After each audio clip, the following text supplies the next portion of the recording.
perspectives here, and I just want to talk about setting boundaries for yourself, setting healthy boundaries, okay, and why it is so imperative, why it is so important that we have healthy boundaries. You've probably seen a few of my other videos where I'm discussing toxic relationships, unhealthy situations and problems and people, narcissism, narcissistic abuse, narcissistic recovery, what have you. Again, this is all researched information that I've researched, and then also my personal experience, and then also just sharing my opinion.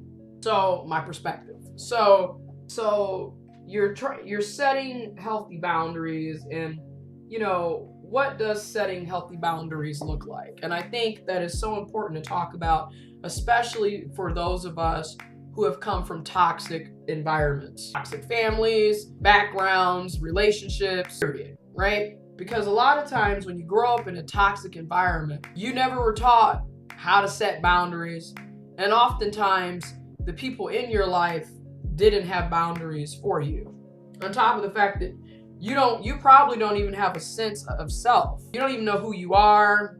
You don't know what you are. You don't know who you believe, what you believe. It's been so toxic and just delusional. So a lot of times you grew up in that environment, or you were in a toxic situation, you don't have a sense of self, and you don't really have any boundaries. No one's taught you, or the boundaries that you tried to have or thought you had were completely eroded all the way down, and you just kept dealing with the abuse, and you kept being inflicted with constant abuse. So this happens to a lot of people, and you're sitting there thinking like, how do you set these boundaries? How do you go about setting these boundaries? This is what I'm personally doing, okay? Number one is you have to recognize that you were in a toxic situation. You were in a toxic family, relationship. You grew up in a toxic environment. You have to recognize that, because until you can recognize that you have a problem, you're not going to ever get to getting boundaries and setting healthy boundaries, because you're in denial. So you have to, number one, admit you have a problem. Number two, own up to your own toxic shit you're contributing, because it takes two to tangle. Okay, every cause there is a reaction. For every reaction there's a cause. So remember, there's always a beginning. Okay, there's always something, right? So own up to your own shit, right? The own toxic shit that you're also doing.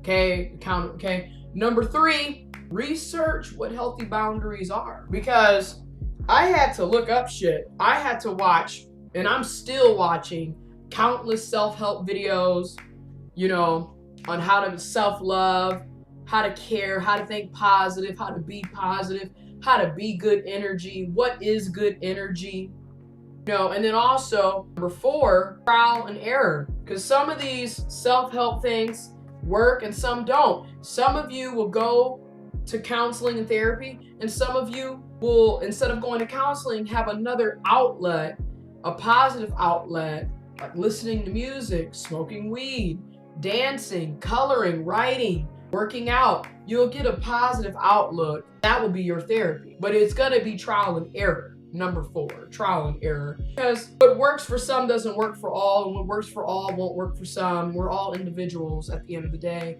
So you kind of have to try things here and there to see if it's going to actually go. And that's okay. That's life, You mess up, you win, you mess up, you win, but eventually you get more wins in, right? So there will be trial and error. Number five, you set the boundaries. You write them down. You say them to yourself. Like, this is a boundary. This is my boundary. And this is why this is my boundary. You feel me? So you write it and you say it. Number six, affirmation. Or confirmation, affirmation. You say these boundaries to yourself after you write it down, but you might have to say this to yourself in the mirror or in your head, however you do it, multiple times before it really starts sinking in that these are your boundaries, because that's what I'm doing, right? And I know you're thinking, but why we gotta write it down? As crazy as this shit may sound, repetition is the father of learning. Remember when we were in elementary or kindergarten, preschool, and we were just learning how to write, what did they do? They made us write our names over and over and over and over and over and over again until it stuck. That way you remembered, this is how you write your name. This is how you spell your name. This is how you say your name. Because you did it over and over and over and over again. So affirmation number 6, you're going to have to say that shit over and over again. And sometimes you might have to write it over and over again. Because eventually it's going to stick. Try it. Try it multiple times. If you feel that it's not working out, then maybe you need to go back to the drawing board and research and figure out, hey, what is best practices? Maybe this boundary isn't for me, or maybe I should tweak it. But the point is, you gotta try it and you gotta figure it out. Which brings me to number 8, accountability, responsibility. Because at the end of the day, the only person that is responsible for setting boundaries that are healthy for you is you. Nobody else can do it for you. Oh, holy shit. At the end of the day, you really are the creator of your masterpiece. You can manifest your destiny, but you gotta do it. And that's how I'm working on creating healthy boundaries, and that's how you can possibly work on creating your own healthy boundaries.